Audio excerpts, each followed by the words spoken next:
مغل بادشاہ شاہ جہاں اور ملکہ ممتاز محل کی بیٹی مغل تاریخ میں ایک منفرد مقام رکھتی ہیں، نہ صرف ایک شاہی شہزادی کے طور پر بلکہ ایک گہری روحانی شخصیت کے طور پر بھی۔ اپنی ذہانت، سیاسی بصیرت اور فنکارانہ سرپرستی کے لیے جانی جانے والی جہان آرا کی حقیقی میراث ان کی صوفی ازم سے وابستگی، ابتدائی زندگی اور اثر و رسوخ۔ جہان آرا مغل سلطنت کے عروج کے دور میں ایک اعلیٰ خاندان میں پیدا ہوئی۔ شاہ جہاں کی سب سے بڑی بیٹی ہونے کے ناطے انہیں بے شمار مراعات حاصل تھی، اور اپنی والدہ کی وفات کے بعد 1631 میں وہ پادشاہ بیگم، شہنشاہ کی خاتون بن گئیں، جس سے انہیں سیاسی طاقت اور شاہی دربار میں ایک خاص مقام حاصل ہوا۔ بچپن ہی سے جہان آرا نے روحانیت کی طرف رغبت ظاہر کی۔ مغل دربار، خاص طور پر ان کے والد کے دور میں، ایک ایسی جگہ تھی جہاں صوفیانہ خیالات اور تصوف کو فروغ حاصل تھا۔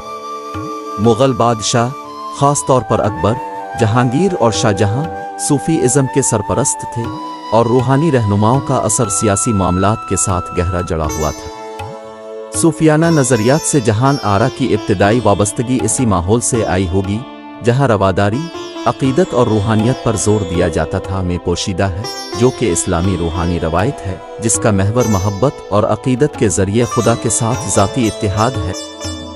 صوفی سلسلے میں شمولیت، ان کی قدیریہ صوفی سلسلے میں شمولیت ان کے روحانی سفر کا آغاز تھا۔ قدیریہ سلسلہ خدا کے ذاتی تجربے پر زور دیتا تھا، جو مراقبہ، دعا اور عقیدت کے ذریعے حاصل کیا جاتا ہے۔ ان کے روحانی رہنما ملا شاہ بدخشانی، جو ایک ممتاز صوفی بزرگ تھے، ان کی زندگی میں مرکزی حیثیت رکھتے تھے۔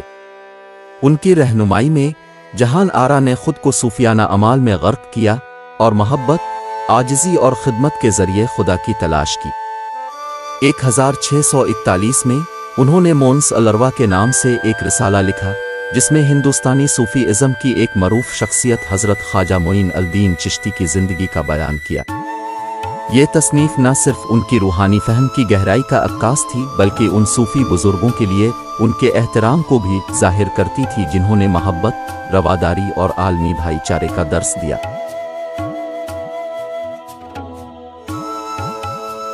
اور صوفی طرز زندگی، مغل اشرافیہ کا حصہ ہونے کے باوجود جہان آرا نے ایک سادہ طرز زندگی اپنایا اور محل کی زندگی کی بہت سی عیش و عشرت کو ترک کر دیا۔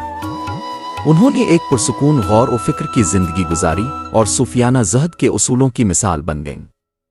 ان کی تحریریں اس بات کی عکاسی کرتی ہیں کہ وہ فنا کے اصول پر پختہ یقین رکھتی تھیں، جو کہ صوفی ازم کا حتمی مقصد ہے، خود کو خدا کی محبت میں مکمل طور پر کھو دینا۔ یہ خیال ان کی زندگی بھر کے خیالات اور اعمال پر گہرا اثر ڈالے رہا۔ وہ صوفی درگاہوں کی سرپرست بھی بن گئیں اور کئی مقدس مقامات کی تعمیر اور مرمت میں مدد کی۔ خاص طور پر انہوں نے آگرہ میں جامع مسجد کی تعمیر کروائی اور اجمیر میں حضرت معین الدین چشتی کی درگاہ کی دیکھ بھال میں بھی تعاون کیا۔ یہ اعمال ان صوفی بزرگوں کے لیے ان کی عقیدت کا مظہر تھے جنہوں نے انہیں متاثر کیا۔ روحانی قیادت اور اثر و رسوخ، ان کا روحانی کردار ان کی ذاتی عبادات سے آگے تک پھیلا ہوا تھا۔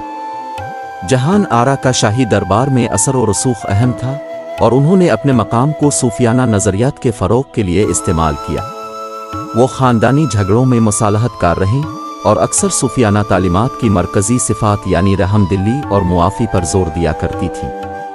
اپنے بھائیوں اورنگزیب اور دارا شکو کے درمیان جانشینی کی جنگ کے دوران جہان آرا نے دارا کی حمایت کی، جو ان کی طرح تصوف اور صوفیانہ فلسفے کی طرف مائل تھا۔ اورنگزیب کی فتح کے بعد جہان آرا کے ساتھ ان کا رشتہ پیچیدہ رہا، لیکن انہوں نے اپنے مقام اور دربار میں اثر و رسوخ کو برقرار رکھا۔ اورنگزیب اپنی مذہبی سختی کے باوجود جہان آرا کی روحانی حیثیت کا احترام کرتا تھا۔